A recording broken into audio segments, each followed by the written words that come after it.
Sri Mulyani mungkin nggak bisa bicara pada presiden, lalu dia bocorkan aja dia bicara pada ekonomi internasional atau ekonomi desk dari Bloomberg, sehingga Bloomberg memberitakan itu dengan kalimat yang betul-betul memalukan, radikal eksperimen itu kan. Jadi sebetulnya itu artinya ledekan pada kita bahwa kita nggak ngerti apa yang disebut fungsi bank yang harusnya bank sentral yang harusnya independen. Walaupun dengan keterangan bahwa ini apa istilahnya itu burden sharing, tapi itu tetap itu istilah politis. Karena pemerintah nggak mau kehilangan momentum untuk nyari uang dalam rangka memamerkan investasi di bidang infrastruktur. Jadi ini juga adalah cara-cara memompa Menara Gading. Ini mau bikin Menara Gading, tapi dengan berutang dengan akibat inflasi yang pasti akan terjadi. Jadi kecemasan Asia, kecemasan kawasan ini justru melihat Indonesia yang terlalu radikal gitu, di dalam mengambil risiko. Jadi saya kira itu pesannya. Ya, ya. Dan saya kira dunia internasional wajar kalau khawatir melihat perkembangan yang terjadi di Indonesia. Karena bagaimanapun Indonesia ini adalah salah satu kekuatan besar di dunia. Jumlah penduduknya besar. Dia juga masuk salah satu anggota G20 ya, G20. Jadi ekonomi besar. Jadi dampaknya kalau terjadi apa-apa pada Indonesia itu juga ke dunia internasional juga sangat signifikan.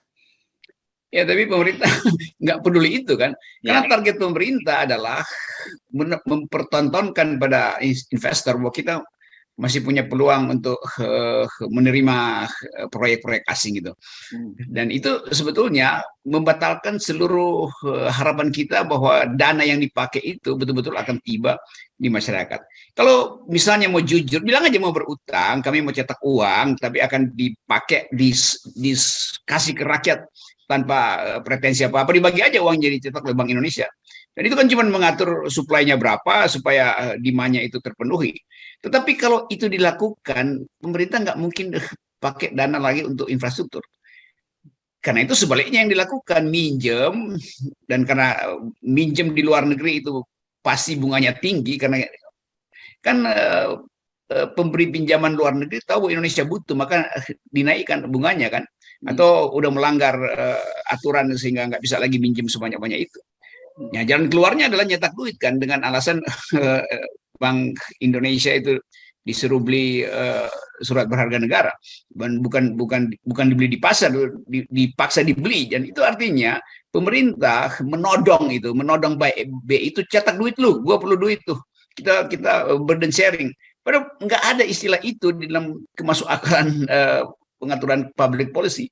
Nah, ini sebetulnya yang membahayakan, karena ambisi dan arogansi pemerintah justru membuat patah sistem infrastruktur institusi keuangan kita.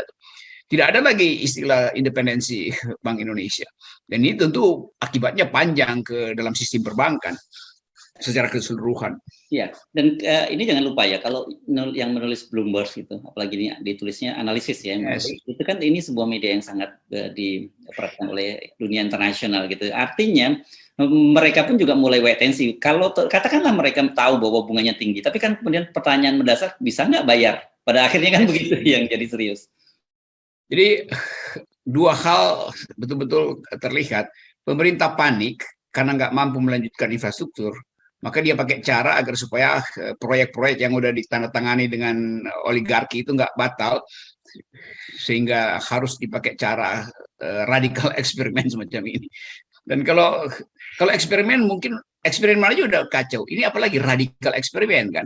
Jadi kita bisa membayangkan bahwa ini bukan sekedar 400 triliun, mungkin sampai 2000 triliun dipakai untuk membackup kas pemerintah yang kosong tuh.